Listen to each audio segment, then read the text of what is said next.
बिस्मिल्लाहिर्रहमानिर्रहीम। अस्सलामु अलैकुम। मौजूद और प्यारे नाज़रीन किराम, यूँ तो आपने बहुत सारे औलिया किराम के बहुत सारी करामात और बहुत सारे मौजज़े सुन रखे होंगे, लेकिन जिस औलिया की आज हम इस वीडियो में बात करने जा रहे हैं, जिस वलीउल्लाह की हम बात करने जा रहे हैं, उसका नाम लाल शहबाज़ कलंदर है। ये इसकी एक बहुत बड़ी करामत है जो आज इस वीडियो में मैं आप दोस्तों के साथ बयान करूँगा। आप दोस्तों से बस इतनी सी इल्तिजा है, अगर हो सके तो अपने भाई के चैनल को सब्सक्राइब कर दीजिएगा। चलिए चलते हैं बिना टाइम वेस्ट के वीडियो की तरफ। मौजूद नाज़रीन किराम, बलख बुखारा के बादशाह का एक मरतबा हज़रत लाल शहबाज़ कलंदर की खिदमत में हाज़िर हुए और अर्ज़ की, शहंशाह वलायत, मेरे पास खुदा की दी हुई हर नेमत मौजूद है। मेरी बादशाह, मेरे हुक्म के बगैर कोई भी काम मुमकिन नहीं होता।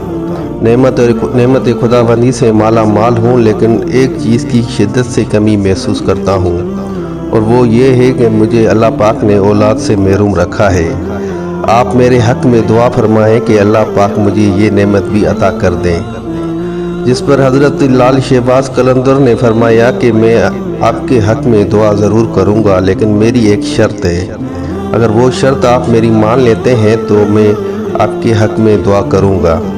जिस पर उस बादशाह ने कहा कि मुझे आपकी हर शर्त मंजूर है, बस आप मेरे हक़ में दुआ करें कि अल्लाह पाक मुझे नेक औलाद अता करे। तो आप रहमतुल्लाह अलैह ने उस बादशाह के हक़ में दुआ की कि अल्लाह पाक उसको एक नेक और साले औलाद अता करे।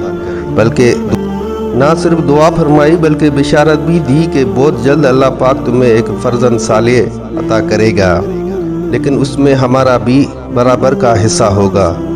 जिस पर आप यानी कि बादशाह ने कहा कि मुझे आपकी हर शर्त मंजूर है। मैं तो ये चाहता हूँ कि बस मेरी सल्तनत का वली अहद पैदा हो जाए। और कुछ ही अरसे बाद अल्लाह पाक ने उस बादशाह पर मेहरबानी कर दी और उसको एक नेक साले फ़र्जंद अता किया।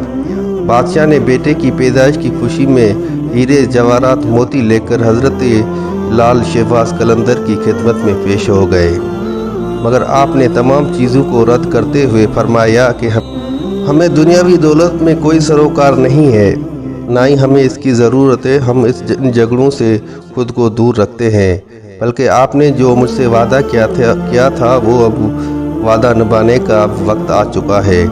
इस पर बादशाह ने कहा, जो हुक्म हो आपका। तो हज़रत लाल शहबाज़ कलंदर ने कहा कि आपने मुझसे वादा किया था कि अगर मुझे नेक साले औलाद मिल जाए तो उसमें एक हिस्सा मेरा भी होगा, तो लिहाजा अब वो वादा निभाने का वक्त आ गया है।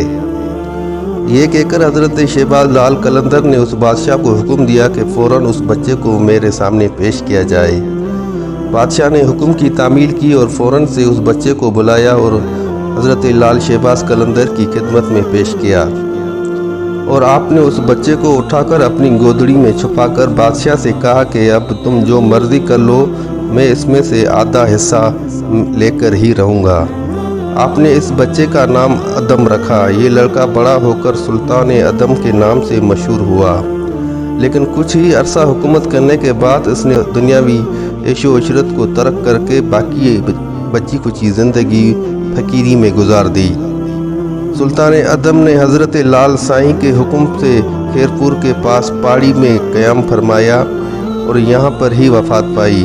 आपका मज़ार खैरपुर में मौजूद है। सुल्तान अदम से हज़रत लाल साईं शहबाज़ कलंदर ने इसकी दरवेशी की शक्ल में इसका आधा हिस्सा लिया था।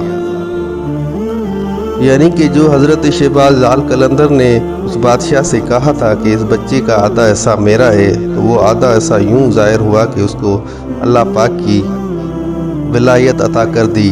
अल्लाह पाक ने उसको अपना नेक बंदू में शामिल कर लिया। उसकी आधी ज़िंदगी तो सल्तनत में गुजरी और बाकी आधी ज़िंदगी अल्लाह की इबादत में गुजरी।